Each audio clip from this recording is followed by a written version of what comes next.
What is up, guys? Welcome to the Transparency. Let's do this. It's a family affair up in Moscow, Idaho. We got Brian Kohlberger's aunt allegedly reaching out. Listen, folks, I know there's a history here. I'd like to get this hearing in today. You know, everybody needs to just focus on the relevant facts, okay? I know there's a history here.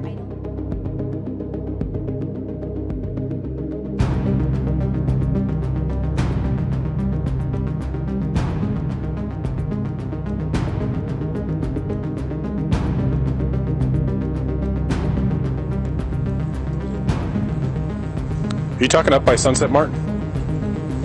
Up the hill by the gas station? Yeah. Okay. Why did you?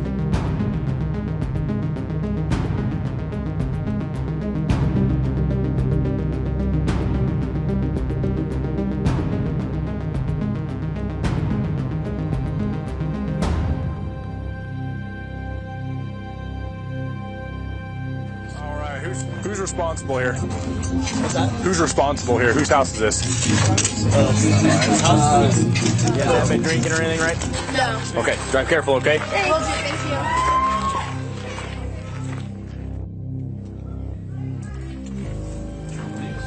This is what the other group had that ran away. Oh, really? You just did shit? Awesome. Yeah, those ones kept walking in the car. It's truly for the win.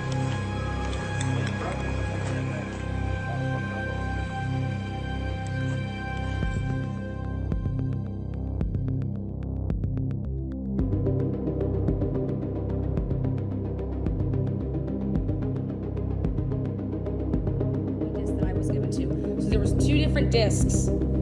Okay? They all knew about it.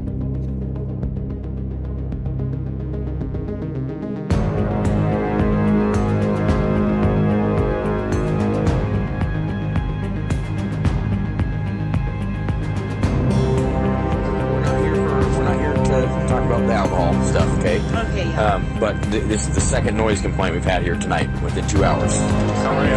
Good, how are you? Good. Is this your place? Yeah. Perfect. You know why we're here? And ice noise. Noise, yeah. Yeah. Big speaker right there.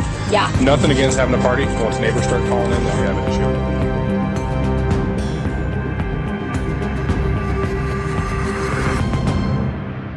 issue. Like brains, and like if you need a lot of brains. What is up? What is up? What is up? Welcome again to Truth and Transparency. Again, the title says it all. It's a family affair up in Idaho, Moscow, Idaho. 4 college students were brutally stabbed to death on the early morning hours of 11/13/2022. We are almost approaching that year. Can you guys believe it? It's about to be Halloween. I can't believe it. So with that said, what has actually happened over the past year? But before we get into the past year, I want to show you guys allegedly Brian Kohlberger's aunt. All this time, Brian Kohlberger's aunt wants to get her 5 minutes. So let's give it to her.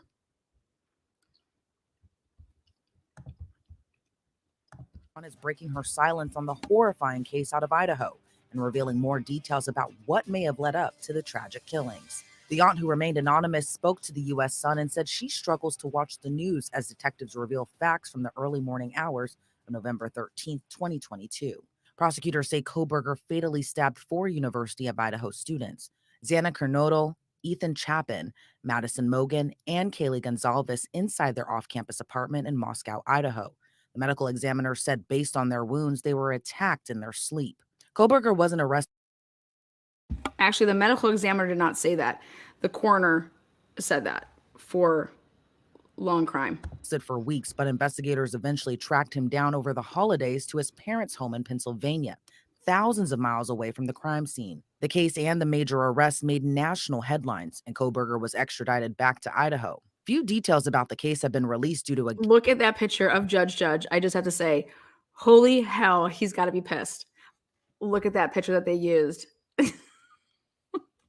Again, good morning. Wake up to Truth and Transparency because we're going to talk about it. It's a family affair up in here. We're going to talk about Judge's wife as well. We're going to talk about everybody's family because I guess families are on the docket. I thought it was a gag order. Yeah, Lana, it's a gag order, but that just means like, the parties can't talk about it. Okay, so the parties can't talk about it, so we need something to talk about. So Brian Kohlberger's aunt wants to speak out.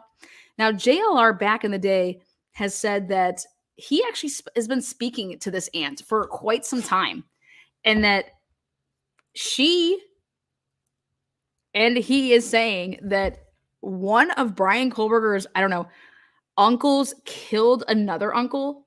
You guys, I can't keep this straight. I don't know if we're in Moscow, Idaho, or if we're in West Virginia right now. But Judge, look at that. Gag order in effect that prevents attorneys, law enforcement, and others associated with the case from talking about it. Now, Koberger's alleged aunt is speaking out, saying she was at a loss of words when she heard about what her nephew was accused of, and said Law and Crime said it right there. The alleged aunt, alleged aunt. And is speaking out, saying she was at a associated with the case from talking about it. Now, Koberger's alleged aunt is speaking out, saying she was at a alleged aunt. You guys really, really pay attention to those words. Alleged aunt. Loss of words when she heard about what her nephew was accused of, and said she isn't ruling out that he is responsible for the tragic murders. His aunt explained to The Sun there had been a lot of drama in the family around the time of the murder. Well, I don't know if it's really his aunt or not. So I'm wondering, can we get some DNA testing? Do you think we can ask her to send a sample in to one of my DNA experts? Can she do some sampling here? We want to make sure that is she the aunt that actually did some genealogy and sent her DNA in? Who is this aunt? She wants to remain anonymous. Which couldn't be elaborated on for legal reasons.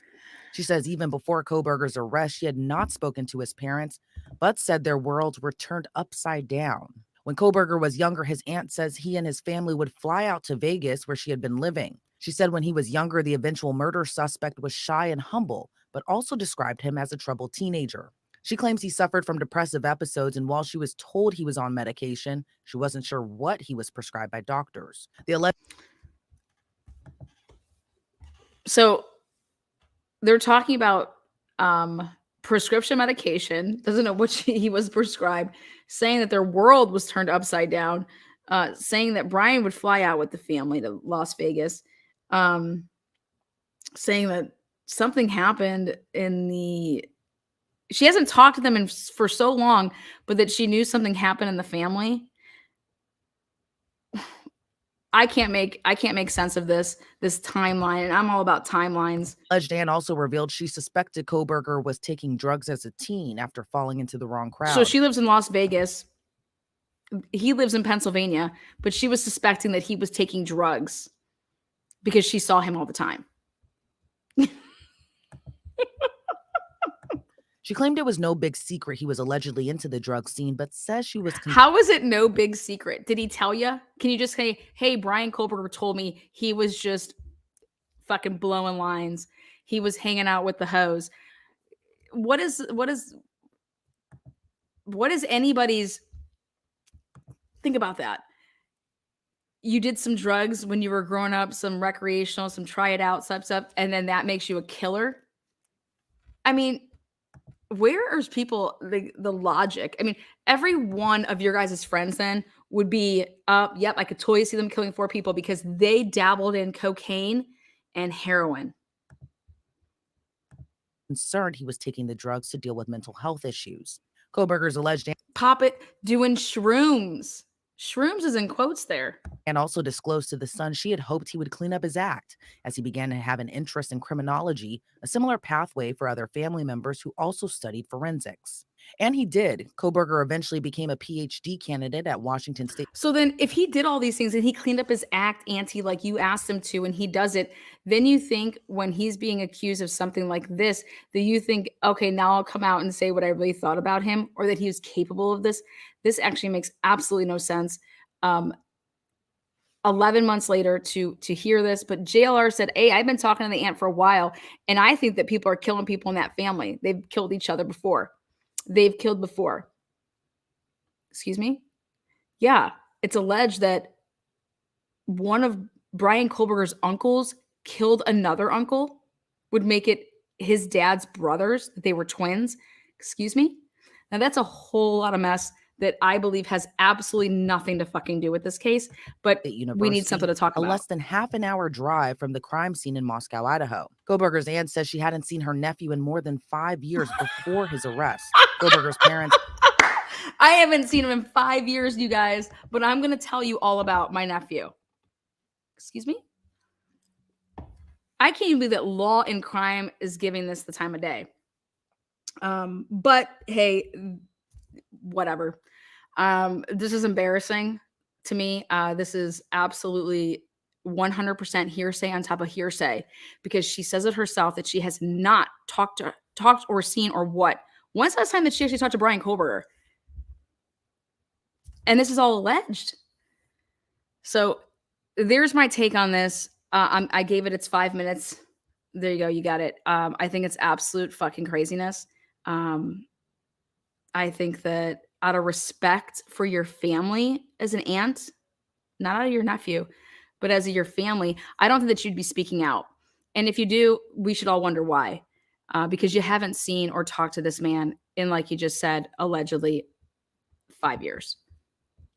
and two sisters have reportedly shown support for the murder suspect and believe he is innocent. However, his sisters were fired from their jobs earlier this year over their relationship with the alleged killer. Kohlberger's alleged aunt thinks her nephew will be found guilty when the case eventually goes to trial, although he has maintained his innocence and is reportedly confident. Her saying that she thinks, even if this was said, that he would be found guilty. Yeah, all of America thinks that he's going to be found guilty because of what? Because of the media. Because of the media, and because you guys don't fucking know what is going on in that case. But go listen to mainstream media and go get it over there.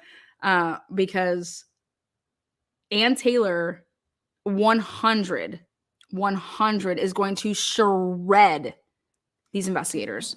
Shred them. 100. She's going to shred them. Why? Because they fucking lied. They lied. Period. That's all that matters, is that they lied. And she's going to shred them. Because if I can shred them and I don't even have a discovery, imagine what Anne can do. And she has a discovery. Plus, she has her own investigator who she's had before work with her on a case that they won. Plus, she's got Jay. Jay does all the writing. And I'm telling you what, I would love to have Jay write me some motions, because his humor is my humor. I will be buying that man a martini one day. If he likes it. Only if he likes it extra dirty, some olives, because I don't even drink martinis. I'll just take a straight shot. But anyways, it's a family affair up in here. This woman wanted to claim to be the aunt of Brian Kohlberger, claim to be blah, blah, blah. You're just doing this. But you want to talk about something that happened a long time ago, and you want to basically say that because he did drugs, that's why he's capable of murder. Well, go ahead and look at all your kids at home, guys, and they've all tried drugs. Okay. I don't think you're going to be like, oh, my kid could commit a quad homicide. Okay. Sorry. Think about that. You're comparing in orange apples. You might as well throw some bananas in there, throw some strawberries in there. The logic is, I'm sorry, just not there. Somebody completely turns their life around like he did. So then where are we at? Oh, he's just going to go back to what? I mean, but again, this is just Confident he will be exonerated. Kohlberger's trial was initially set to begin in October, but it got pushed back when Kohlberger waived his right to a speedy trial. No new date for his trial has been set yet. However, he is expected to be back in court. Alrighty. So let's go ahead and take a look at this. Yesterday it dropped. We're going to go ahead and take a look at it. Let's go to my document. There she is. There she be. Let's take a look. We have a new protection order, guys. Yes, that's right. New protection order. And we are going to be protecting a third-party medical records. They are contained in the discovery between 808, 808, and 809. So 2 pages. And it happens to come at the 800 mark. Now, my brains can actually probably pinpoint when that was. in and during this phase of the discovery turnover to the defense and what they were labeling things. If you guys go back and check, when they first turned over the defense in discovery in January, they had, this all, and it was 001. Okay. So they're asking for 808 page and 809 to be, they are actually medical records that are contained, and it's a third party. And you're going to hear my response right here. And I believe it is one of the surviving roommates' medical records. That's my opinion right now. I'll let you know if that changes. Moving on. Okay. I believe it has something to do with, possibly getting psych eval, stuff like that. And who wouldn't be psych evaled after being an alleged witness or in that home and not being killed, and everybody else was. So anything that would go to something like that is what I think it has to do with.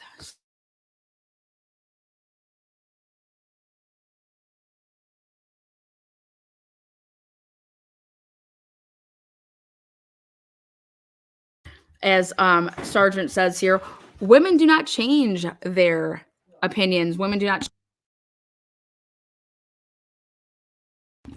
change their opinions, Lana. Well, guess what? You definitely probably never met a woman like me, because I can definitely change my opinion, but it has to be a reason. But like I said, you guys have all of your opinions on what you think this amazing document is. Now, it is a family affair, so we're going to talk about some more family affairs. I want to go back to the night in question, when they were trying to figure out what was going on, what was the whereabouts of Ethan and Xana. Investigators, if we're reading like the daily updates, which we all know is a bunch of bullshit, but they were going back and forth. And I think that they were doing it for reasons to possibly let people feel like, they're in the clear or they have it all sorted out. But Xana and Ethan's whereabouts on the night of 11/12 going into 11/13. I want to show you guys something. I've done this before on a live, but my quick 101 version of it is as follows. Let's see. That game, they started tailgating. Okay. And then we have Ethan at about 8 o'clock doing a Venmo, and it was to Jack Katovich. And it was for something, I believe it was for a ride, but I think it wasn't like however much the ride was. I can't remember. But I believe it was for a ride. The football game would at least last till 7.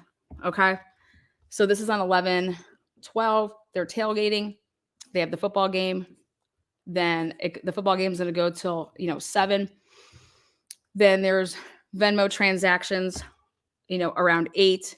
And now we have the girls leaving the house somewhere around this time frame to be going out on the town. And this would be Maddie and Kaylee.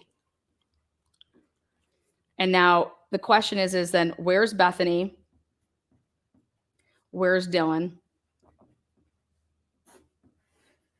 We know that they were with the photos, but where were they? And then we get to where is Xana, and Ethan. And if we listen to Jeff, they were watching a movie. And at the house at 12 when they talked. Now the question is it 12 o'clock Moscow time, or is it 12 o'clock Arizona time? Or was her dad, where was he located when he's saying that he talked to her and it was around 12 and she's saying that she was at home watching a movie? Again, if it was his 12 and it's Arizona, are they in the same time zone? Whatever. But the question would be, is this alleged DoorDash?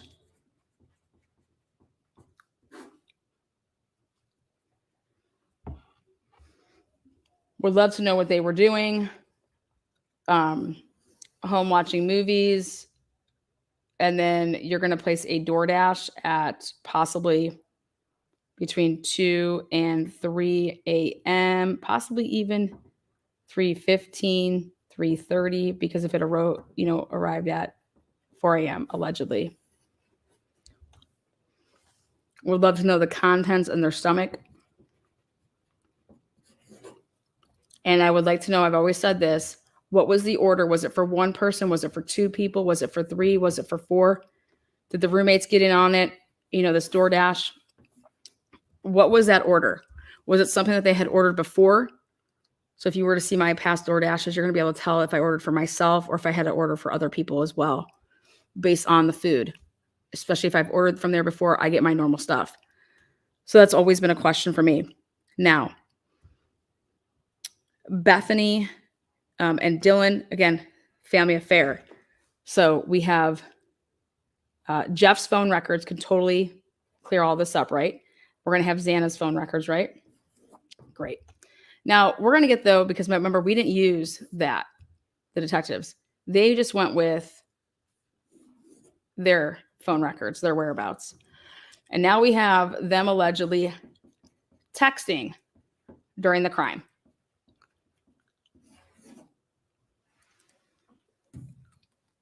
Bethany and Dylan are texting during the crime. Are they texting each other? So if they're texting each other, guys, they're not in the same room. Number one. Number two, are they even in the same house? Okay, there should be no reason to be texting somebody unless you're being that lazy. All right. So one, you're lazy. So depending on what the texts say. Two, not at same location.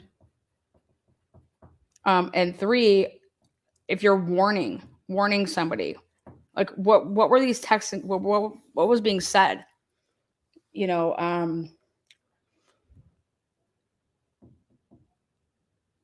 Then we get to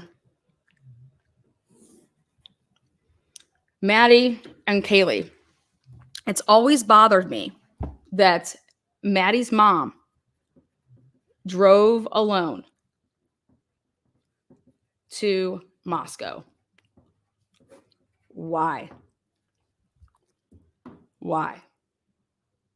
If I would like to know the relationship between Kaylee's parents and Maddie's mom, because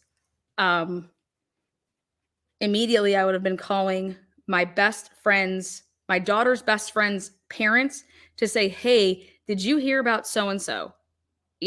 Hey, let's head down there. Swing by, pick me up. Let's head down there. Why was Maddie's mom driving alone? That's always bothered me. Always. And I get it. Mr. Gonzalez says we didn't have the heart to tell her when we found out. Well, I already blew up that timeline. I blew that up. I blew that completely up. So my thing is why was her mom driving alone? Okay.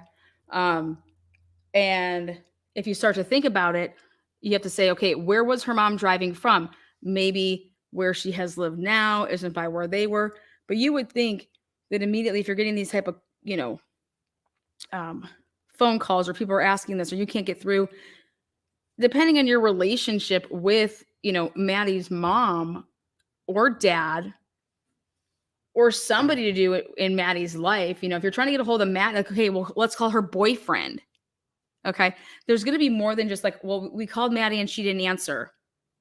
I bet that's not the only thing he did. So I'm speaking as from me. Okay. My ass is getting in the car and going there. What do you mean? What are you talking about? Okay. And the moment I hear about, and I mean, I'm going there. I am physically going to Moscow. There's no questions asked. Period. But I want to hear Maddie's mom's story. I want to hear her mom's story on the following. When did you get a call? Your time. Who did you call? Who did she call? Texting.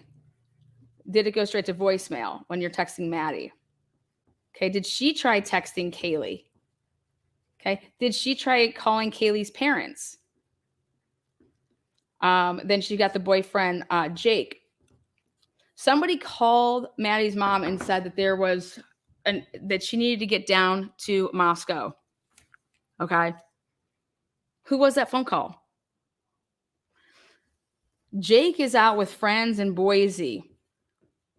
And I believe that he was out with Kendra's crew, the Power Builders. And I believe they were at a strip club.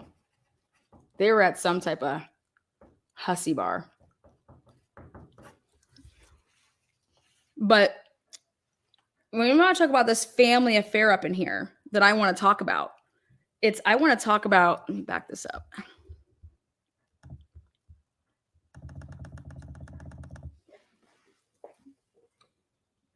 I want to talk about logic. I want to talk about logic. I want to talk about who has good relationships. I don't care if I had the shittiest relationship with anybody in the fucking world. If somebody called me and said that my kid was shot or that their house was shot up or whatever, I am calling, I'm calling the police. Okay. And you know what logs have never been revealed yet? Has been, now I want to see the police logs from all 911 calls on 11/13. You know why? Because there should be hella phone calls. Hella phone calls. You know, for example, let me show you guys what I mean. All right. This is the Kootenai County Sheriff's Office. This is the CAD master call. That means, here it is.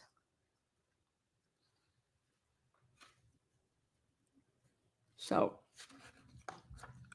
this is the day in question, and this is every single call that's come in on 312, anything that called in to like the 911 dispatch, and then it states everything about it. Homeowners, see if they are walking around that or somewhere else. Should be, they have the names. This is in-house, so it's redacted, disconnected. Phone number, this is disconnected. So it's everything. It's your master call log. It's the best way to just break it down for you guys. Then you got, so the next one is, so 7:45. Okay, this was 7:39. All right. Then this call came in, and this was for actually like a traffic stop. So it says, this one is 7:51. That's where the address was of the call, the nature of the call, traffic stop. On Government Way 5500. That's who the complaint was. Let's go to this one. Nature of the call. Suspicious. 7:49 in 5 seconds.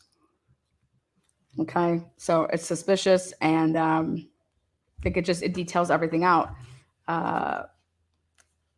This is the name of the officer. Complaint, suspicious circumstances.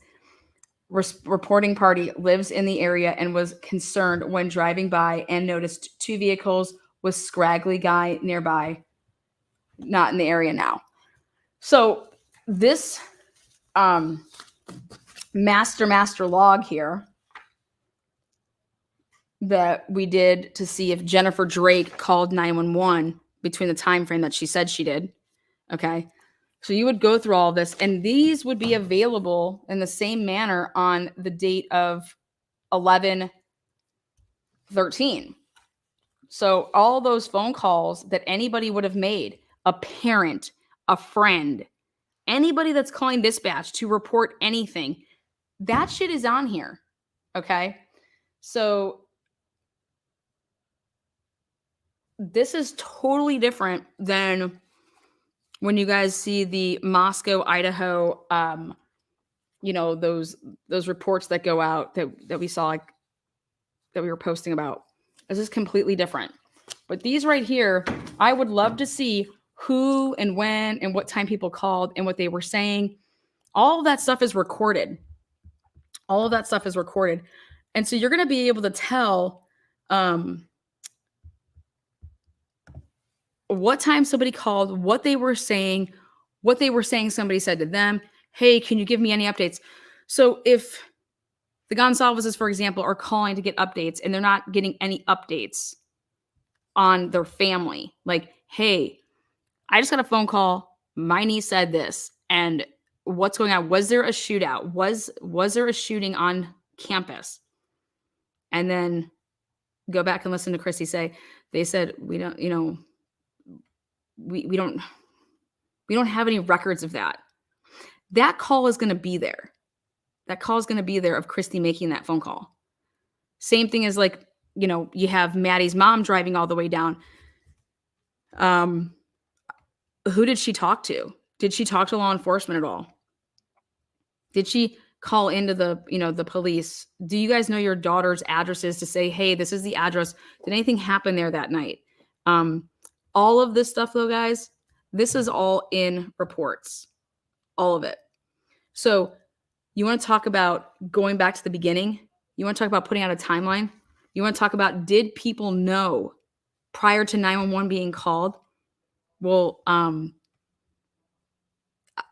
I know for me, if I got calls at 9:30 or 10:30 or 11:30 in the morning, and I am just communicating with other people versus calling, law enforcement to ask them, or hospitals, it's either A, I didn't take these people seriously when they called me,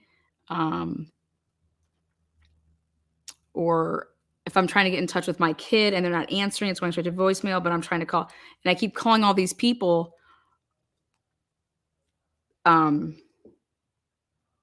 I get news from looking at social media, a Twitter or a Facebook update. Okay, yeah, there was an incident that happened on campus.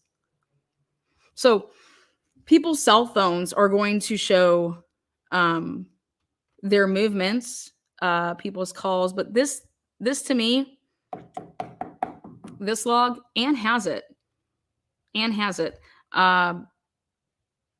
And it's going to show things and anything that you've said. So when you've come out and you said X, Y, or Z, and it's like, okay, well, here's these logs, and that's not what you did. So I don't know why you're fucking lying. Nobody owes us anything as far as the public. But when you choose to make a public statement and I can prove that it's not true, then I ask myself, why in the world are you making statements that aren't true? Was it that you were just in a situation that you just forgot or you misspoke? Or was this a situation that it was, edited and it could be, you just have to kind of like say, okay, no, they just made a mistake. Or no, why are they painting a different narrative? But once you choose to talk publicly about something, that's your choice. The public isn't owed anything, but when you, just like law enforcement, in my opinion, when you choose to ask the public for help and you deceive the public while asking them for help, now I'm going to hold you accountable. And I want to know why the fuck you would ask all of us to flood a line and go look for a 2011, 2013 white Hyundai Elantra when you knew that that's not what you were looking for. Or if you're going to say that's what we thought we were looking for, then good luck in trial. But same thing with the family. If we're going to talk about, to me, I would be so in shock that I wouldn't even believe what somebody was saying to me. Okay. But I would call my kid. And if my kid didn't answer, you better believe I'm calling everybody until I do get in touch with my kid. And if I can't get in touch with my kid, my happy ass would be there. because I wouldn't believe any of it. And then once I even heard of anything going down to the point of that I see something and I hear the address of where my kid lived, you cannot sit here and tell me that you think I'm going to just sit here and just be like, well, I'll just wait till they call us back. No, I'm going to call the police then, right? So I call the police and they say that we can't give out any information. Then I'm going to take my fucking ass down there. If it's a 2-hour drive, I'll be there in an hour and a half. If it's a flight, I'm getting myself to the airport. I'm on the next flight. But there's got to be calls that are going into the police department if you are family. If you're family. If you're a boyfriend, if you're a friend that doesn't live there, like I'm calling the police department because I just saw my best friend's house on the news, or I just got this Snapchat. Like I'm going to call. I'm going to be doing. So I want to know how far when you want to see these search warrants. I don't see search warrants for a bunch of phones. So who was turning over like these phones, and why aren't you truly using somebody like Kaylee's phone, somebody like Maddie's, somebody like, Ethan and Xana? When were people trying to actually get in touch and hold? Because what Cellbrite will do, if you have the phone and you plug it in and it dumps it, if and in fact your phone was off, it would still show you who had attempted to call you. I'm learning things as I've been doing this for a little bit of time, but Cellbrites can do amazing things. And so we should all be very, very concerned with why we aren't using the 4 victims' phones in determining and in part of our probable cause. That makes no sense. They can manipulate anything they want with the 2 other survivors and what they were doing or what they said. Oh, at the time that I texted this is where I was and this is what I was doing. Or, I was, blah, blah, blah. When I did that text, yeah, that's it. So we fucking bullshit. Okay. I don't care what anybody says because I'm going to prove it in the Joe Cannon case. You can have the best attorney. An attorney knows the law. Attorney is going to be able to argue the law. But if you don't have the evidence and the connecting of the dots to say, here, I researched all of this. Here you go. This didn't happen. They're going to go and testify to this, but here, take a look. I got you the research. Here it is. This person didn't do what they said they did at this time because look at this is what, was going on at that time. And then that's called impeachment. So if we're impeaching you on something that you would say, one comment, then everything that you said becomes in jeopardy because then you have somebody saying, well, why would somebody lie about something so fucking stupid? So stupid. But we have family members, I'm telling you right now, that have withheld the entire truth, which that is up to them. Awesome. But we also have family members, when you talk about family affair, that have said stuff that I can prove is not true. 100%. I can prove it.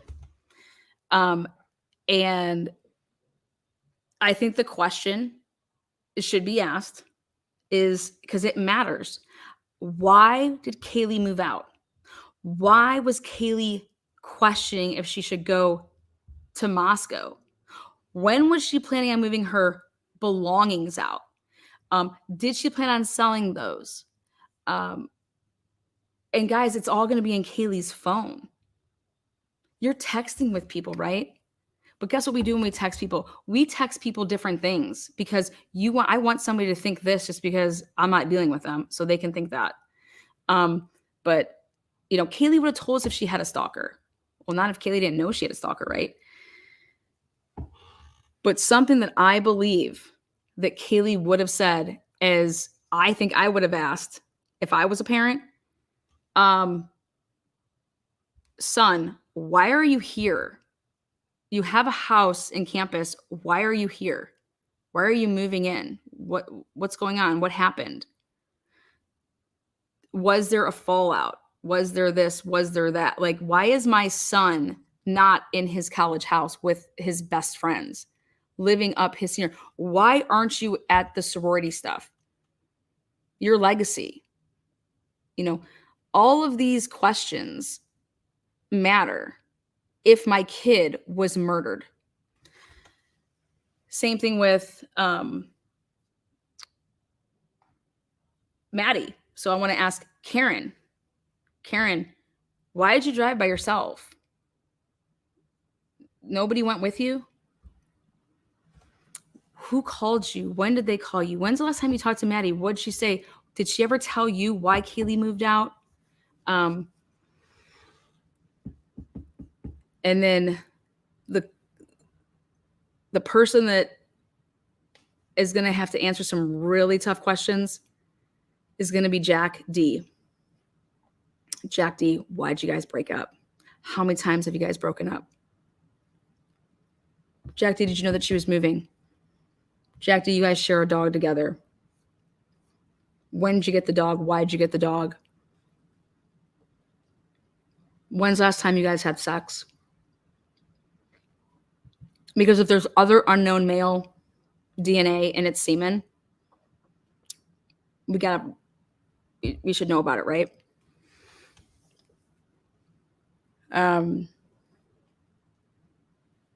Is this you at the corner club?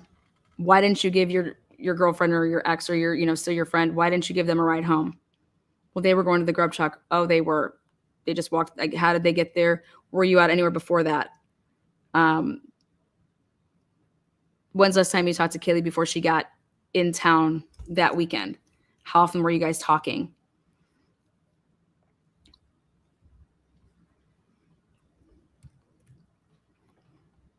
What were your guys' last texts? What was she texting you? Why was she calling you? You don't call somebody 7 times and not text them. Sorry, but that's just the facts. You're not going to call your ex 7 times and not text them, or even if it's like your boyfriend or your girlfriend, and not text them and say, why the fuck aren't you answering? Why you keep clicking it? Like, why are you keep ignoring the call? And then we're going to be able to see, Jack D, you weren't sleeping because we have your phone. We downloaded it. We can see that you were up and that you were doing whatever. So why were you ignoring her phone calls?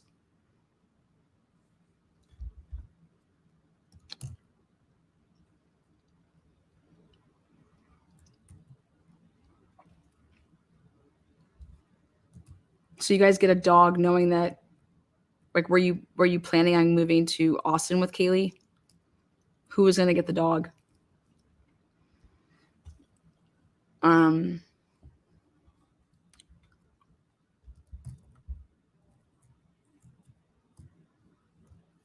But you want to talk about family affairs? Well, I want to talk about the call log then, because I think all of these families and members of these families would be blowing up the call line to call in to the 911 number, or even if you're calling in the regular, Moscow Police Department number.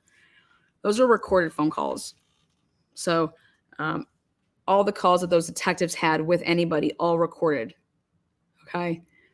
And if they didn't, and if they aren't there, then there's a problem.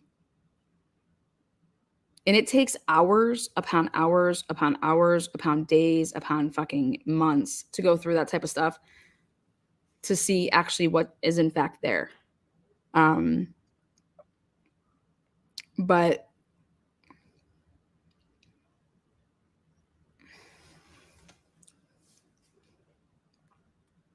But I think that we haven't heard from very, very important people.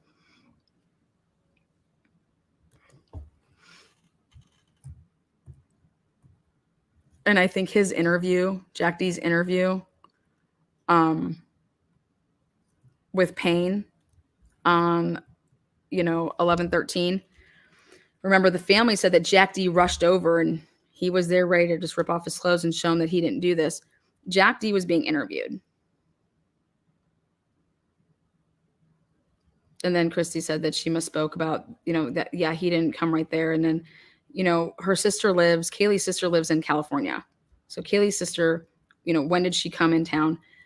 They were doing everything digitally, guys, because it's very simple. If I get the Ring camera from somebody, I get it, I download it, I send it to you. We don't have to be in the same place to do anything remotely, as far as we just have to have the material to then look it all over. And hey, did you see this? And we could be talking and we could be putting things together. Hey, you're going to have to talk to Jack D, and you're going to have to say, hey, who was Kaylee hanging out with that night? Who are her friends? Because if you were going to get your information from Maddie's dead. So you need, Jack D was the feeder of giving Olivia Gonsalves everything that she needed, in the beginning. But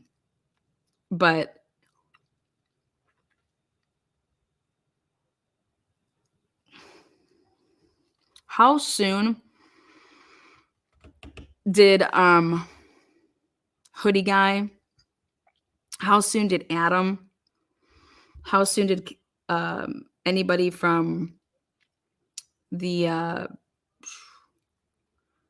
what do I want to say, Sigma Chi, how soon do these people give over their DNA? Meaning, if they had the sheath and it had DNA on it, and they have a profile on 1120, you know how they said that they took 113 pieces to be tested? Okay, and it was like 103. My question is that including all of the people that submitted what do you call it, DNA?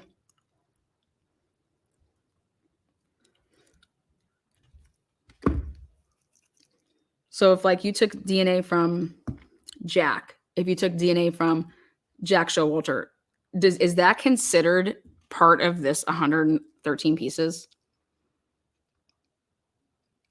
I don't know.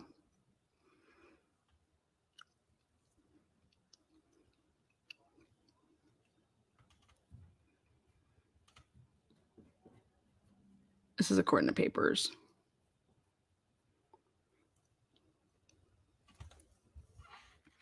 Point being is that on 1120, if you have the profile of the sheath and you put it through, CODIS, and then you take it to your private lab and the FBI kind of take over with that.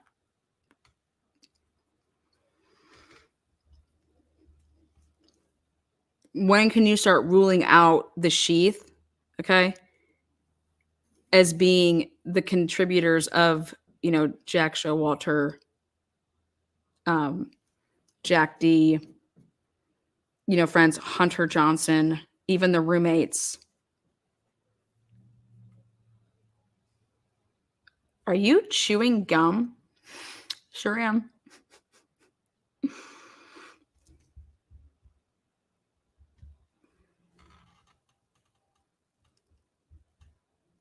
So it's want to know what you guys think about the 113. 113 pieces are tested. Now, is that actually to include this? Hey, we need to go get all of these people. We need to get these DNA so we can test it against this. This is the sheath. But what about these other unknowns? So that just means that when they came back, that'd be profiles. Like, so you have 113 pieces, and then you actually start asking for all the DNA of other people. So you have your 113, but it was 103, and now you're just asking for friends that were normally there to submit their DNA, right? So we get all these people to submit their DNA, and they're like, okay, well, none of it matches the sheath. But you would have to take how long do you think that would take to determine that?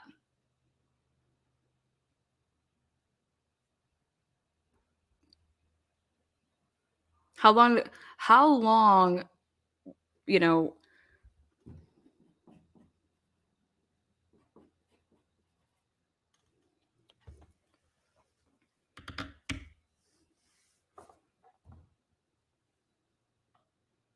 when did people start getting cleared?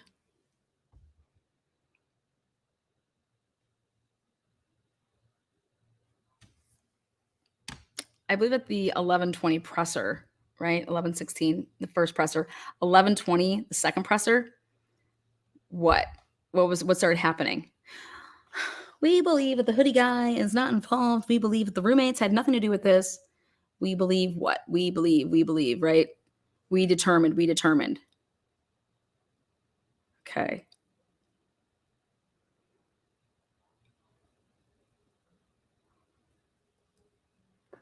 So Jack D just gave up his DNA. But let's say that Jack D's DNA was all over that bedroom. Shouldn't it be all over that bedroom? They dated, but it just wasn't on the sheath, right? Think about it. Think about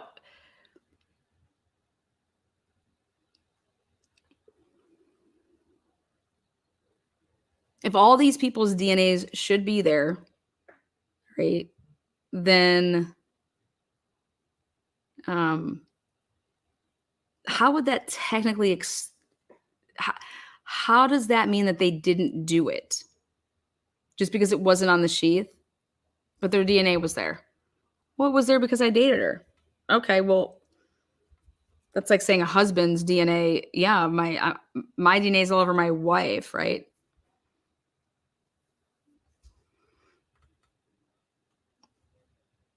But there's also an unknown male DNA in her car, my wife's car. Well, we're going to exclude the fact that there's unknown male DNA in the car, and we're going to just still have our eyes on you. Wait, what? Yeah, that's like the Barry Morphew case. Barry Morphew's DNA going to be all over anything in Suzanne's car, bike, whatever. But there was unknown male DNA in Suzanne Morphew's vehicle, and it was like nothing to see here. Excuse me? That's the complete opposite of what we're saying in this case. Just putting it into perspectives of cases. To me, all that would mean is that possibly Jack D could have had a friend with him when all of this shit went down. Do I think that's the case? Absolutely not. I'm sorry, but I think that Jack D isn't like I don't think he had anything to do with it. Not fucking a thing to do with it. I think that he's going to live with himself the rest of his life saying, if I would have just answered those phone calls, I couldn't imagine living like that. So I couldn't imagine being him the rest of his life, just saying if I would have only answered the phone, or if I just would have went there that night, this wouldn't have happened. But I think the opposite. I think that if he just would have went there that night, he probably would be dead too. Just like Ethan. Everybody was in that house. It didn't stop them, whoever killed, from killing. So, but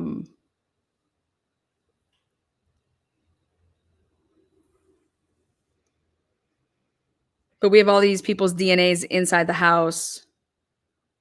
They're accounted for, except there's a couple that's not accounted for, but we only focus on the sheet. It's interesting to me. And if I'm a parent of one of the victims, I would be saying, why don't we care about the other unknown? Who are these other unknown people in here? Who are these other people? How is there unknown? Because I'd be saying to the friends, who the hell has been in this house? What friends have been here? Who haven't we gotten DNA from? Who won't turn it over?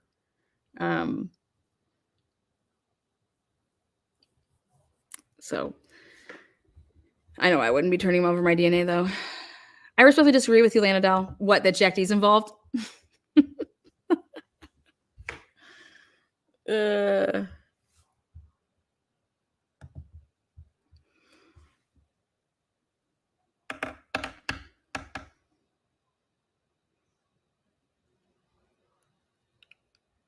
I'm saying people lie. People lie because they don't want to I didn't do the murders, but I'm not going to tell you that I was out selling drugs. So I'm going to lie. You know what I'm saying? I didn't kill these people, but hey, I lied because I wasn't going to tell y'all that I was selling drugs or that I was doing drugs with so-and-so in the house. So I lied. Now, does that have anything? Now, are you responsible for the murders? No, but now we found another piece to the puzzle, which is, wait a second, you were there doing drugs with who? You know what I'm saying? So I think that was Mr. G's really big push, if you guys can recall, at the beginning of December. He's like, listen, these cops do not care about what you were doing. We want, like, just, you're not going to get in trouble for doing, basically saying drinking and doing drugs. We need to know, were you there? Who else was there? If you were taking pictures, can we get him? We want to see who else was there. But that was, I believe, Mr. G's really big push. And that's interesting to me.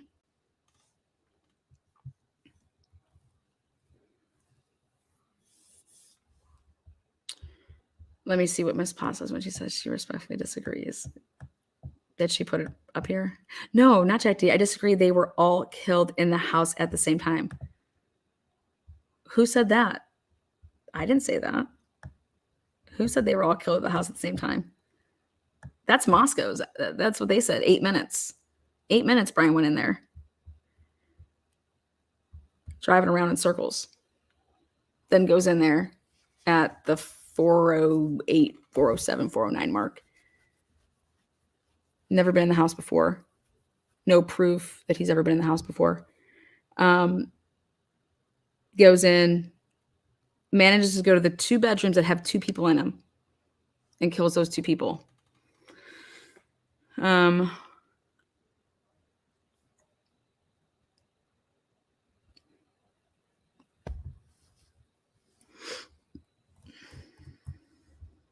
I doubt it. 8 minutes. That's what they have no choice but to say, because their vehicle of him arriving is leaving. So they're married to that timeline. Which I want to know why they don't think, or why they aren't thinking to themselves the killer could be on foot. So, for example, in this Joe Cannon case, just like a lot of other cases, there is no bloody footprints leaving. So, for example, we don't have the crime scene of Idaho4, but I want to show you guys something because it's important to compare. So I was able to get my hands on this crime scene, okay? And it's going to be nowhere near as bloody, but what we have is, I want you to see how there's no, take a look. Look at this. I'm just going to, right here. At that point, you realize, so this is the outside going into this residence. No blood anywhere. No, like, there's no footprints leaving. Okay. This is back by the garage. Then it just made me just go back into the Idaho4 mindset of, okay, they're really going to have to account for why he's in such a rush and he's running out, or whoever did this, which they say is Brian Kohlberger. Look at right here. There's no one left out that door. There's no bloody footprints. And you're welcome. You're welcome, Ms. Potts. So check this out. They zoom down on here on the ground. No blood dripping, nothing. Okay, nothing. And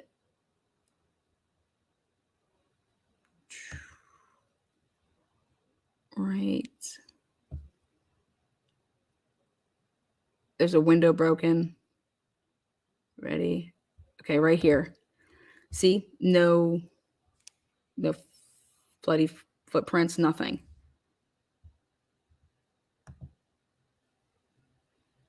Ready? Inside table looking kind of like, Idaho4. Check it out. Bathroom. There's just no blood until we go to more of the scene here. Okay, we're about to go into the scene.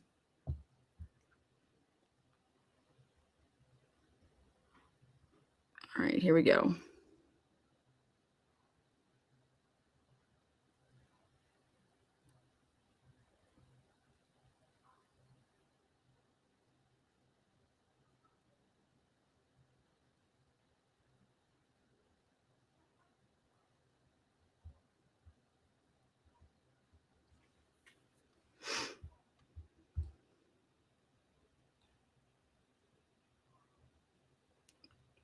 Ready?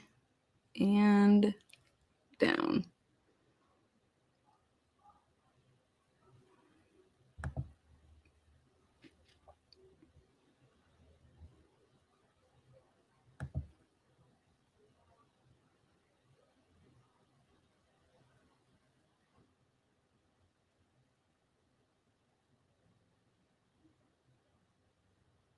But I'm going to show you something. Okay, ready? Take a look at, so there's no blood on the ground at all. It went out by the front door, no blood, no, there's no trail of blood. Okay, now check this out. That's spatter right there, okay? And go down, spatter on that wall, okay? Now, right there. Do you see that pillowcase? It goes into the bloody mattress, all right? That pillowcase there, the outline of that, I'll show you a picture, and it looks like the outline of like a shoe, not a tennis shoe, but like a, like a dress shoe kind of. Now this is the bat that they said that was used. That bat, where is this blood on this bat? Like, I'm just like, I would be expecting that bat to have so much blood on it, And so right there, that like little outline of the, okay. Now look at how close that is to that window, okay. See that? You can totally see. And I have pictures of it.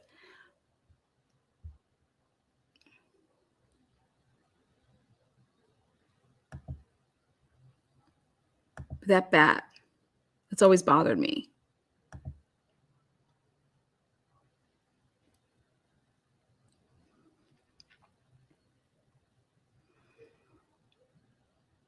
There is spatter on the wall and up on the ceiling here.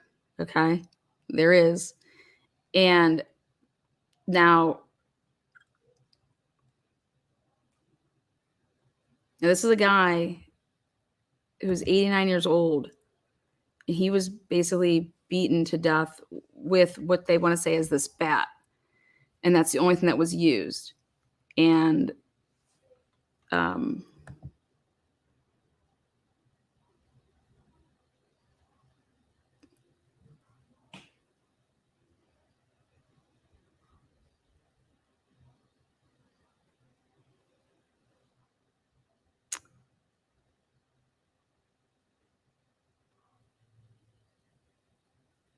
there is no footprints.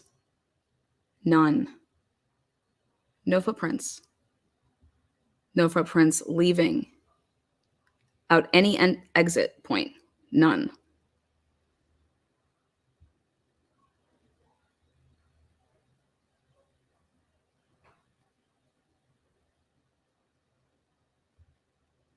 And so you want to know what I think?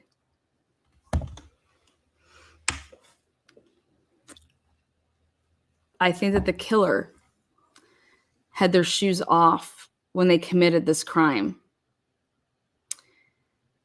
If the killer had their shoes off when they committed this crime and their shoes were left at the front door or the back door, okay, when they would have then gotten done with this and then put their shoes, go over by the door, right?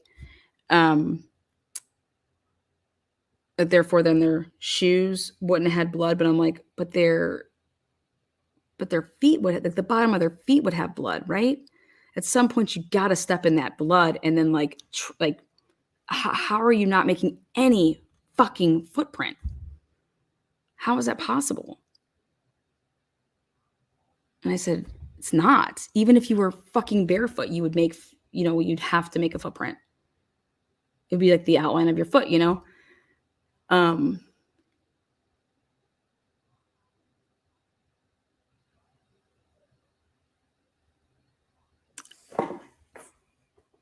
Think about that. So you got the window and you got that print that's on that pillowcase.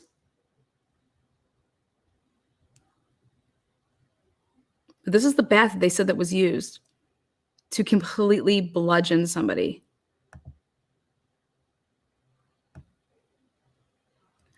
And then I paid attention to this dresser drawer being open at the end of the bed.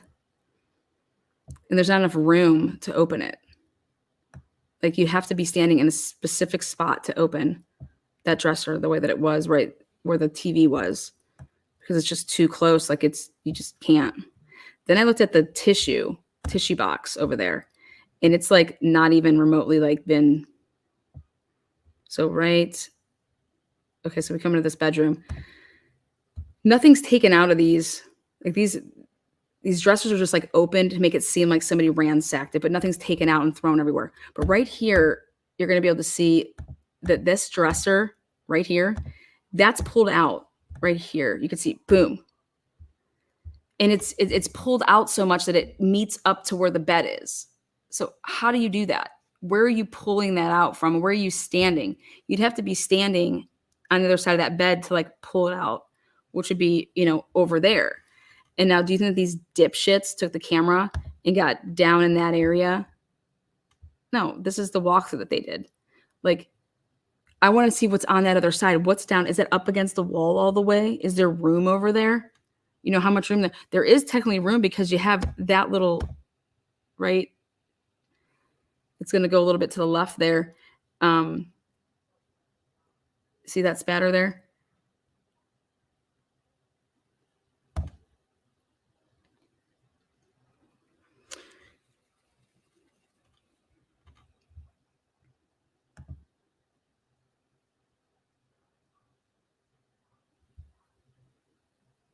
And now the police got there at 11 a.m. Okay. They didn't do this walkthrough for 2 hours. So there was 2 hours between the time of, well, the ambulance were there at like 9:30. This is a walkthrough at 1:05. But right there, that drawer that's pulled out that meets the bed where the bed is, how the fuck can you pull that out? There's only one place that you could possibly be standing to pull that out, and that would be on the other side of that bed right there to pull out that part of the drawer, because you can't stand in front of the dresser and pull that out. So where are you standing to pull that part of the dresser out? Okay. And remember, you're going to ransack the place after you bludgeon the person. You're not ransacking the place while they're alive, unless what? You tied them up, which he was tied. He was tied up. And then you're looking for something and you're beating him as you're saying, where is this? Okay, we're going to do it again. Here, puts his hand out, busts his hand. Where is this? Tell me where this is. So then you're going and looking for things while you have this guy, let's say, sitting up in a chair until you can get what you're trying to get. Like he supposedly kept a lot of cash in that place. So, but there's no footprints, or if there is, they said that there wasn't, except for on the bed. And that's the window that's right there. That, what are you going to do? Fly out that? I mean, it's just very interesting. Very interesting when you want to talk about the Idaho4 case and you see a crime scene like this. And you could see right there, it's running down the wall right there. That spatter right there. But that's the bat that they said was used. There's the phone, there's blood on that. But that bat, I was like, they said there was a little bit of gray matted hair because he was 89. And I said, well, then why aren't we having a picture of the bat with the hair on it? Because I proved, and I'm proving as we're going with this case that we're doing, that the corrupt shit. But I was able to, right here, look at the tissues. Okay, so right, again, they just open that. And then look at the tissues here. Take a look. Right.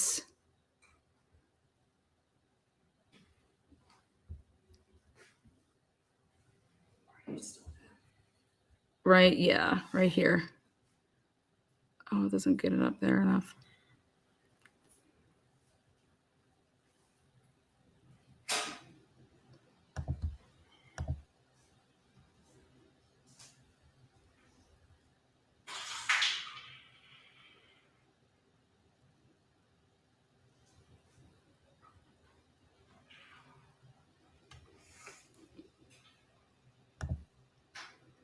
That tissue is always bothering me, that tissue box. It's just like sits perfectly.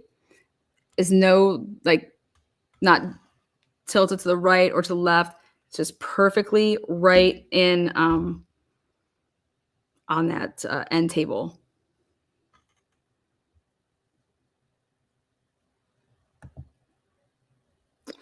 And so, yeah, then looking at, like, this is where his body was laying.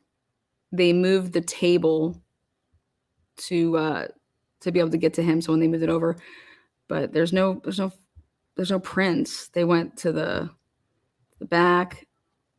Look when you're walking in, right here. It's just not. There's nothing. Like, how'd this person leave? There'd be no blood drip. They left the bat there, but so the door was unlocked. It wasn't even deadbolted, and they made it seem like they had kicked it in because they needed to force entry. There wasn't forced entry though because it wasn't locked. But look at right there. Oh, why didn't it move? Right. Oh boy. See, I caught the clock. 105.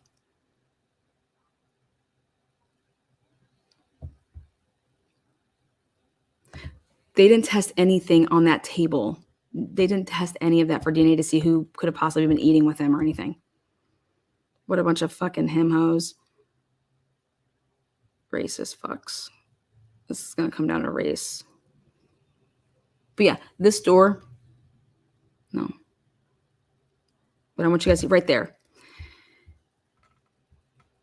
That glass right there, there's no fucking prints on that glass.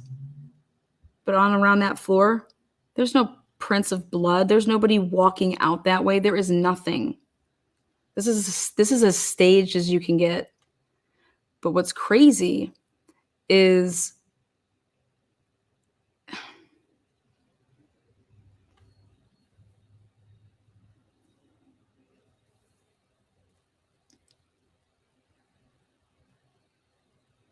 it's I want Scott Roeder to do it. I want to see how this could possibly. I sent it to him. I said, tell me how this is possible if there's no prints. Because that's what we're looking at for the Idaho4 case. There's no prints. There's no prints leaving. How's that possible? How's that possible? And, well, it's possible when you have fucking corruption. It's possible when you don't have the right people, investigating. But this is what you're looking at with the Idaho4 case. You got to be in that house being like, wait, where's this person walking to? Nothing got on them. Well, it's the same type of situation. This guy was attacked in his bed, just like the Idaho4. Attacked in a bed. So think about it. If I'm attacked in a bed and I'm standing and I'm doing whatever. Now, a bat is completely different than a knife.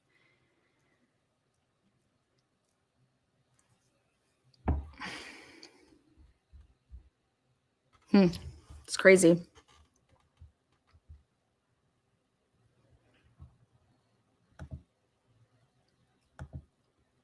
They planted prints on that plexiglass.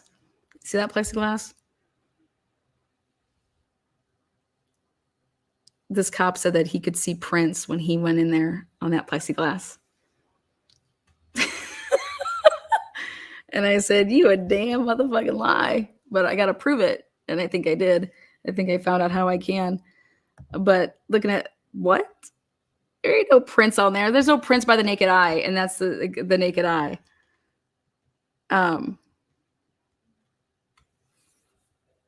Where's my binder? Hold on, let me grab that. Look at that. All this stuff in this house, they didn't test any of this shit. None of it got tested.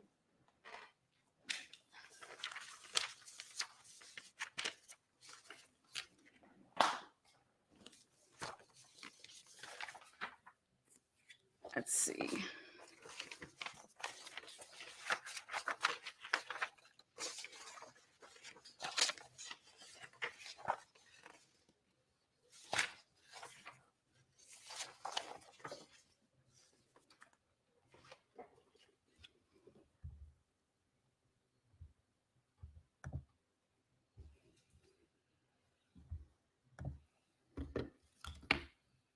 That's what it ended up looking like when it dried. This is the picture that they took, okay? And then I realized what they did. Do you guys see how like that's the heel part of it? Do you guys think that's like the heel part? That's like the print. You guys see that? So I said, where are the damn crime scene photos? Like, I get that you took your little fucking stupid ass video camcorder through there. Where are the crime scene photos? Where are the crime scene photos? Why are you taking a picture? Those are folder files from the evidence locker. Look at this. Look at what they did. This is the evidence locker. This is their photo of a crime scene that they took at the actual police department. That's the evidence locker files. And this is the print from that. Does that look like the print from then? Yeah, it looks like a work boot. Yep. Check this out.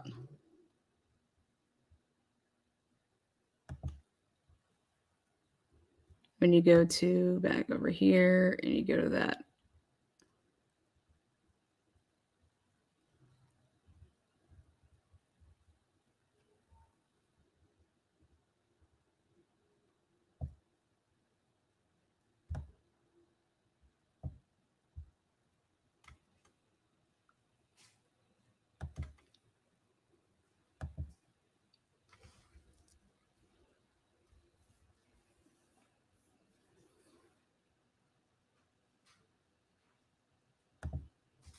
There. So I'm going to put it the way that it was. Okay.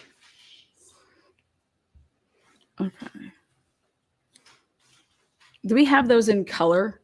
Like the big shoe print in color in that thing? Let's see. Now check this out. That's, no.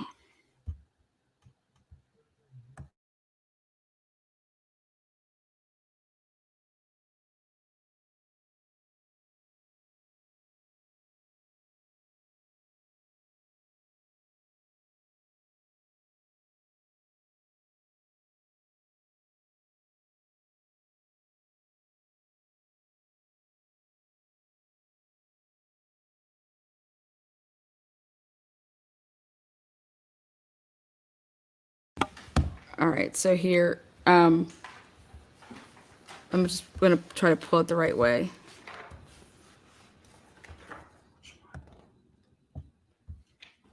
They did it like, yeah, let me see those color ones. Is they color?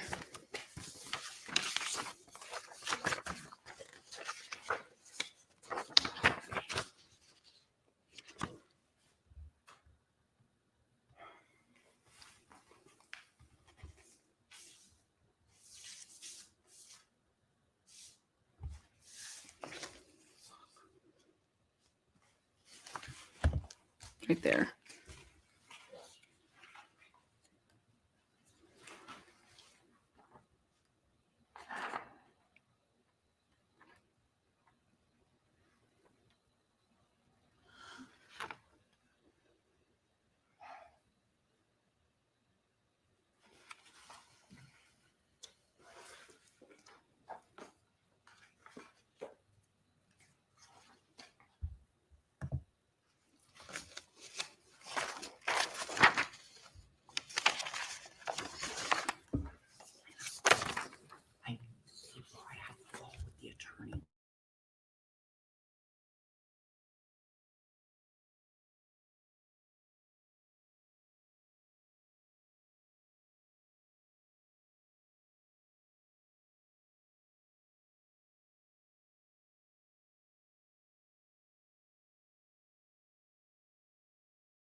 Look at these fucking cheaters.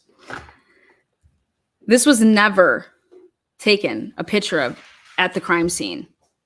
This is their crime scene photo of. Those are the files at the police department in evidence. Okay. Where is the actual, when you want to talk about exhibits?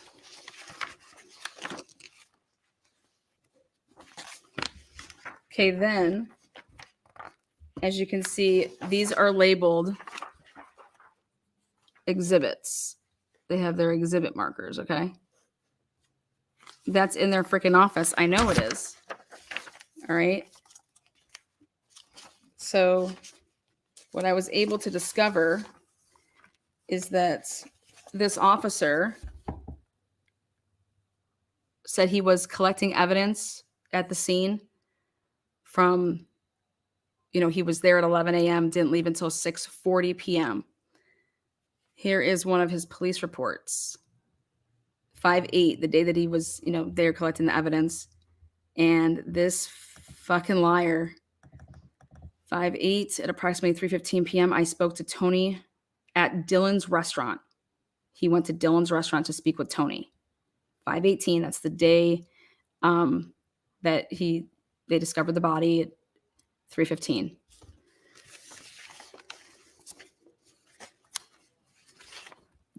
Same day that he's supposed to be getting plexiglass.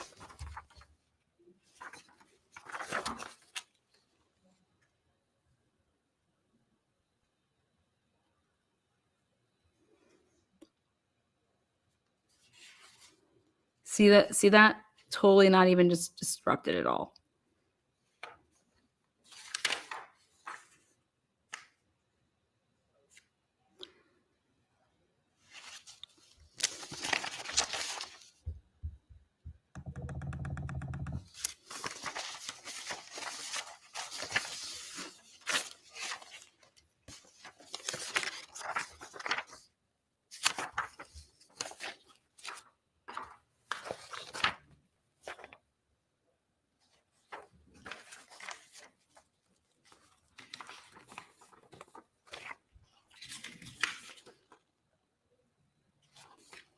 This print is totally a shoe print, right?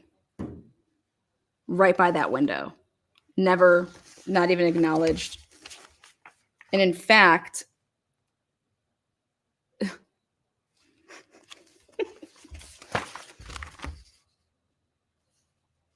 where is it? Look at this. Look at this. Those are their crime scene photos of the bed. What the fuck are you doing? What? How can you can have these pictures, but not until after you have the pictures with the sheets on? This is the picture of the bed. Then there's this layer. Like, wait, what? So wait, those are the sheets? Well, where's the pillowcase? Where's the pillow? Why did we remove the pillow? Oh, because it had a fucking print on it. So we couldn't put that into evidence. We could not show that to the jury because then there's a footprint. We can't show that to the jury. So what we did is we removed it and we never put it and offered it up in discovery, which is what? Brady. This is what the bed looked like at trial. This is what it looked like at trial.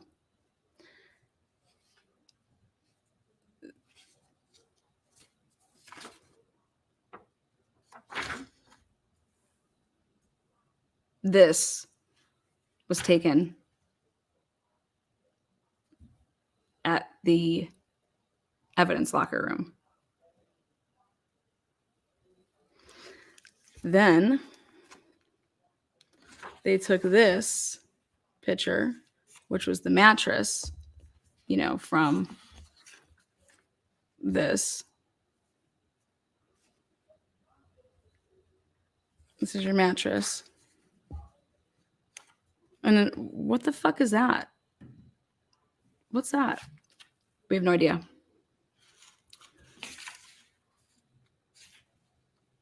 So this shoe print is on a bed that's right in front of a window. No prints in the house. You don't think that that could possibly be, was that dusted for prints? Anything? No. Then the plexiglass.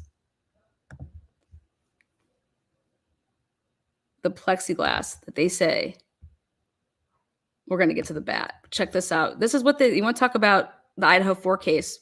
This is what you're looking at when you want to compare if you think anything was staged. You need somebody to go ahead and look at it and really dissect every ounce of it. And right there, boom, that plexiglass. Here we go. This is what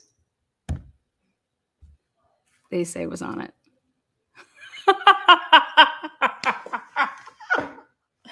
The fuck are you talking about?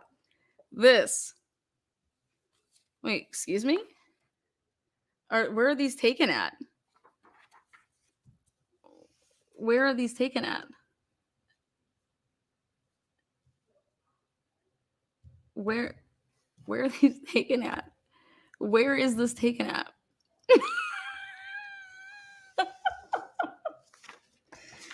I have to laugh because it's so sad.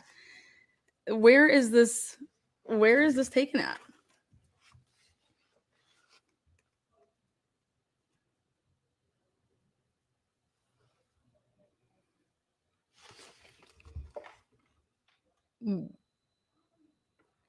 Wait, that's from the plexiglass?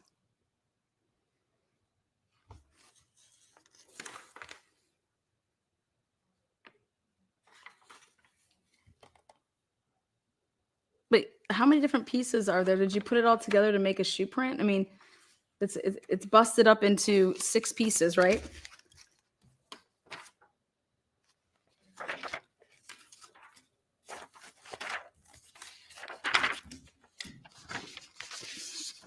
How about this?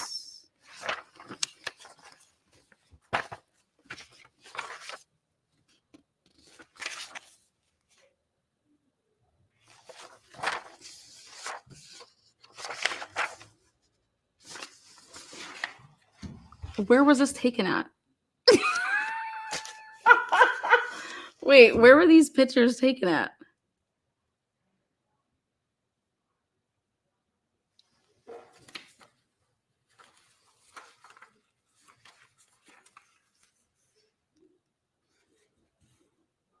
The wallet contents, but look at that. The clothes?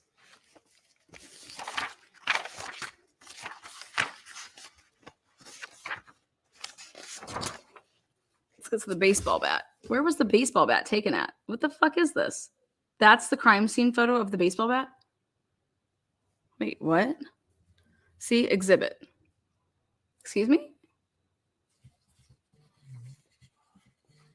Wait, what's that? What the fuck is that?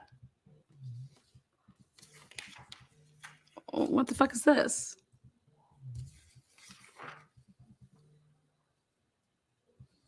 Wait, what?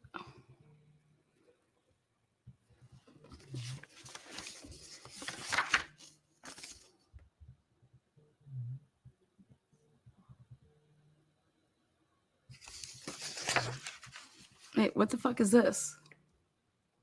This is, where's the picture of this on the floor at the house?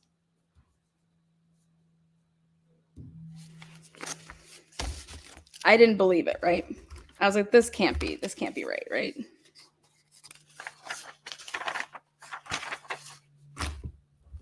What they do before trial is they start having depositions. And so what you can expect is have I be deposing all of these people if I'm Ann Taylor, right? Well, they actually deposed people back in 1993 in this case, and they deposed the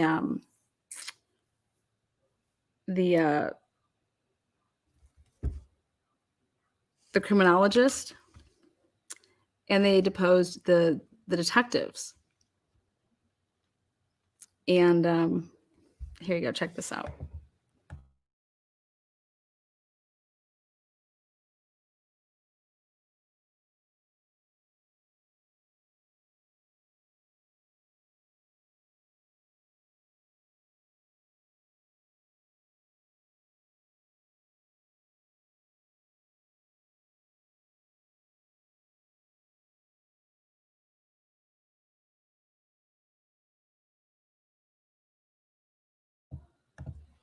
Here you go. I went ahead and I said, I want to see these motherfucking depositions. This is the detective Grimshaw.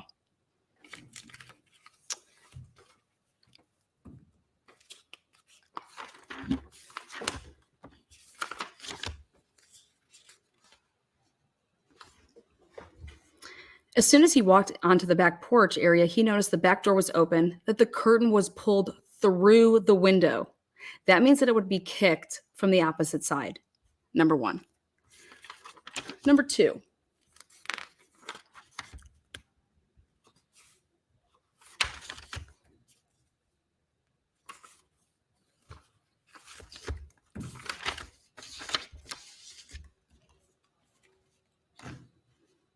How long did you stay at the scene?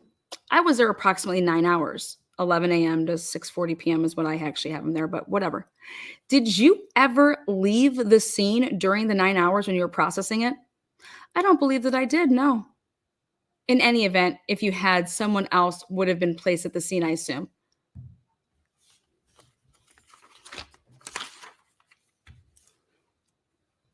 Did anyone from DCI Crime Lab process this scene?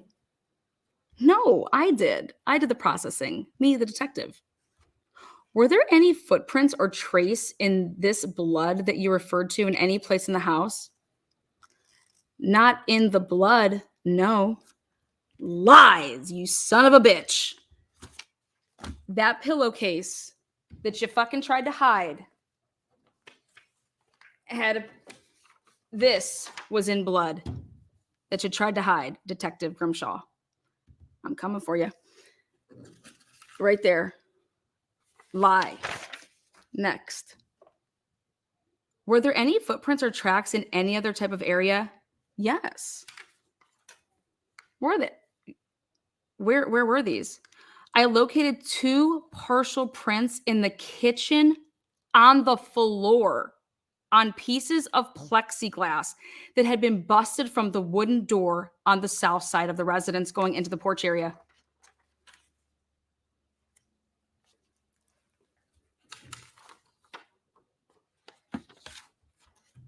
See me? Pillowcase. False.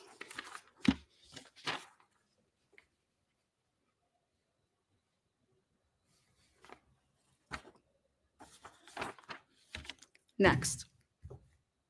The footprints were located on the pieces of plexiglass.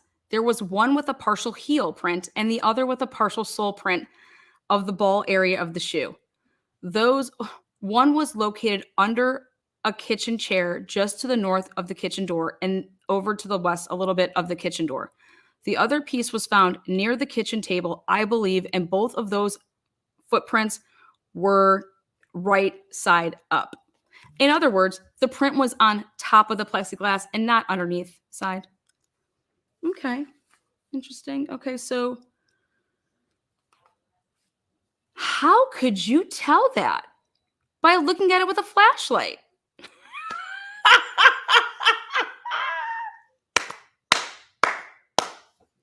Okay, sounds good. Let's see. Did you take the pieces of the plexiglass into custody? Yes, I did. Did you take any other parts of the door into custody? I took the rest of the plexiglass window that I collected. Well, let's see. So then I did this. I mean, he's got way more fuckerage, but I'll just stop there. Then I went ahead and took the deposition of John Kilgorn, the criminologist. Ready? Well, boy, I had a field day. John has an associate's degree, and he's an identification specialist. And right here,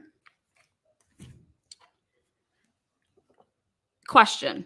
I've been provided with 3. I guess it's perhaps only 2 reports that bear your signature. Yes, sir.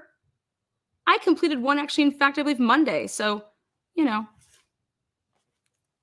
he was given his deposition on the 6th day of August. And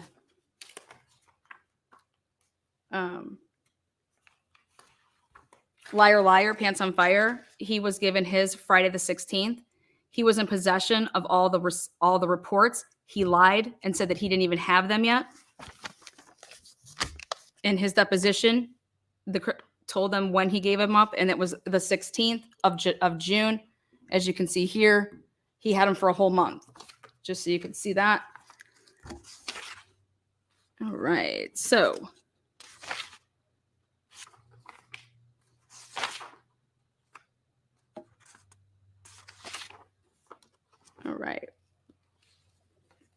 all right. I've also received a report bearing what appears to be your signature dated June 16th. Yep, June 16th. There it is.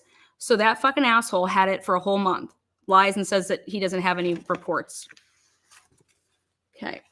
Now, Exhibit A consists of a manila envelope, and Exhibit J, the second exhibit, with 6 plexiglass of broken plexiglass that I was asked to examine for footwear impressions. And what was the procedure you followed in attempting to determine, I assume, if it was a footprint on the plexiglass, and if so, if it was made by one of the shoes? Okay. In Exhibit A, it was a visual examination was primarily the method, just to look at the piece of paper or envelope. And then utilization of a particular lights within the laboratory also assisted or allowed me to continue with the examination. Exhibit J, the plexiglass. Again, it was a visual examination to determine if there were foot impressions present, and then again, the utilization of a particular light, that laboratory lights, and are not of the normal type you would find in an office. So like a flashlight would not,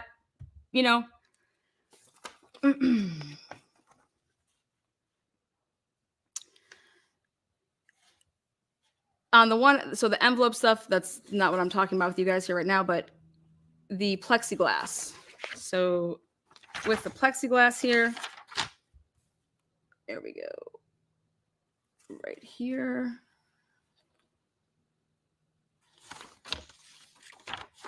Right here. Do you know if that was done in the laboratory? Oh, wait, back up. Let me see. The impression, I believe, were in blood, and that as to whether or not that's important is this particular examination, I don't know.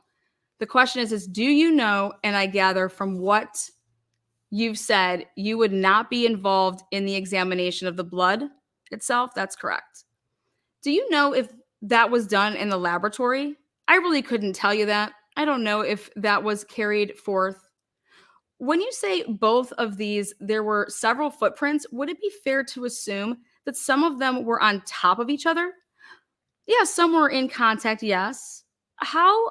Now, the items labeled as J versus D, which was the apparent plexiglass, what were your conclusions there?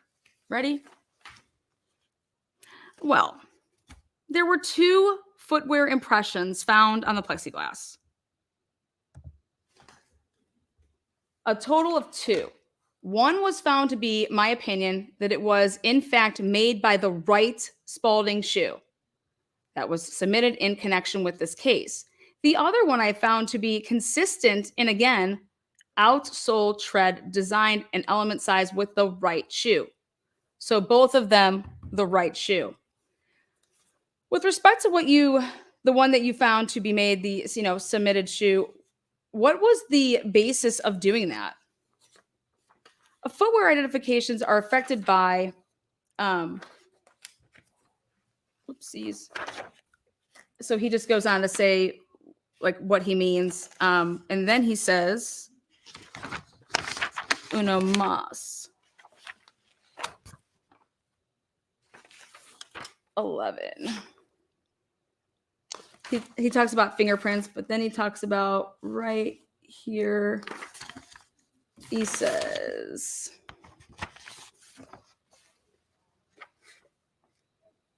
now, with respect to the prints in the manila envelopes, those are in blood, correct? Yep. Now, what did these footprints on the plexiglass appear to be in? Well, they appear to be in dust and dirt, some kind of transfer or something. as far as I know, there were no analysis of the material that was there. So on the manila envelope, there was blood from a different case. This guy is saying that there is dust or dirt on the plexiglass.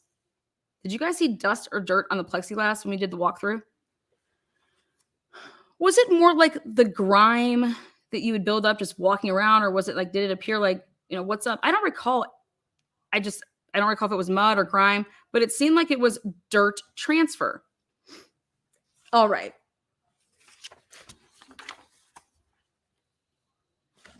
Now, this is amazing. With respect to the picture here of this, I assume this is just a portion of the plexiglass because they just supplied them with these pictures. Yes, you're right. Now, how was the picture taken, if you know? It was taken with black lighting, I believe. Okay. Transmitted lighting, if you will. Was there anything added to the print itself to make it stand out more? Just black lighting. Okay. Let's take a look.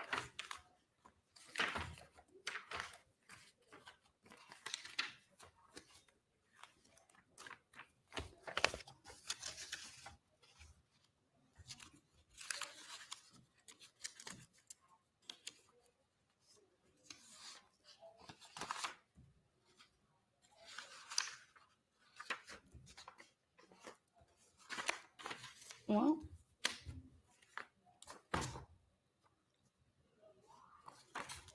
I'll grab it in a second. Hold on. Were there any prints of the heel area on the plexiglass that you recall? Yes. Okay. I believe the J4A was the heel area. Okay. And that's the one that you found was consistent with the shoe? Yes. All right. Were there any characteristic cuts or other marks that showed up on that, but that you just didn't feel that there were enough to label it as being from the shoe? Not that I recall, sir. All right. That second page that you're looking at there, or actually it's what's called the second page that you have on top. It's the description of that particular page is attached, or the description of. Did you attempt to place the plexiglass back together to advise as to whether or not it was the same piece? I did not. No, sir.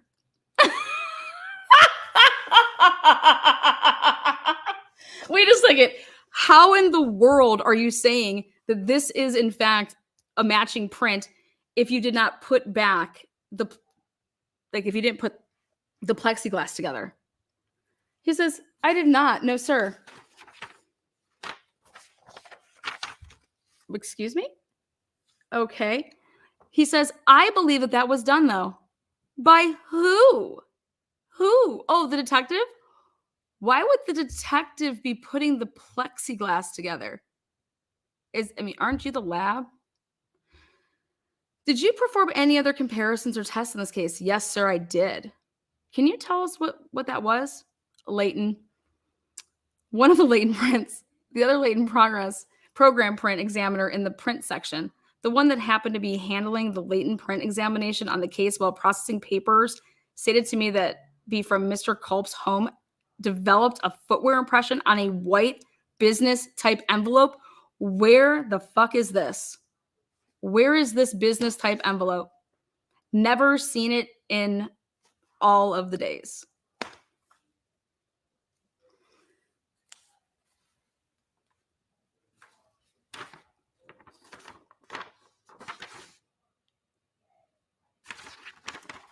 And this is where it just gets busted up.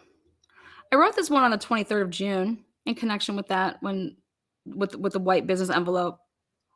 You mean, what are they about 4 or 12 or whatever letters? Yep.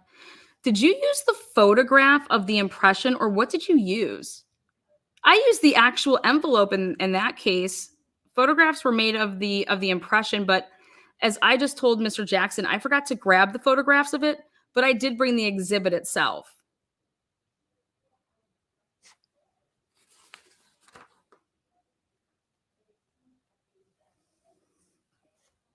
They have to take a recess because he can't find his exhibits. Can you see from the exhibit the items of comparison? If I can look, is it okay if I take a break on the seal? Okay, go ahead. I have no objection. I can hardly object. I'm asking you to do it.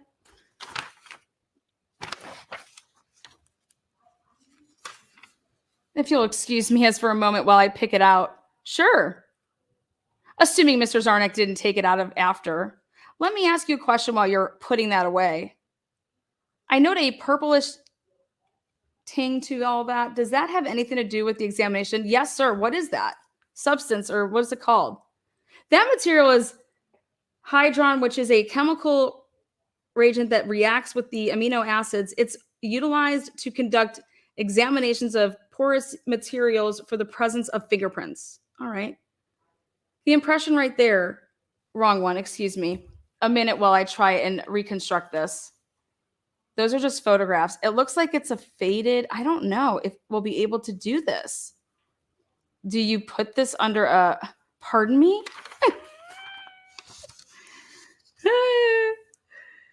Then no, sir. Those were the, that was the sum total of the material that I examined in this situation. Okay, do you know whether or not any blood spatter analysis was made of the crime scene?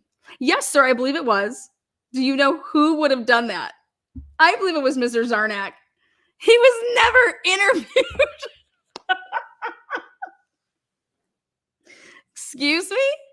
I believe it was Mr. Zarnak. Oh, maybe Mr. Peterson. Oh, probably Paul Bush also. Everybody was just involved, clearly.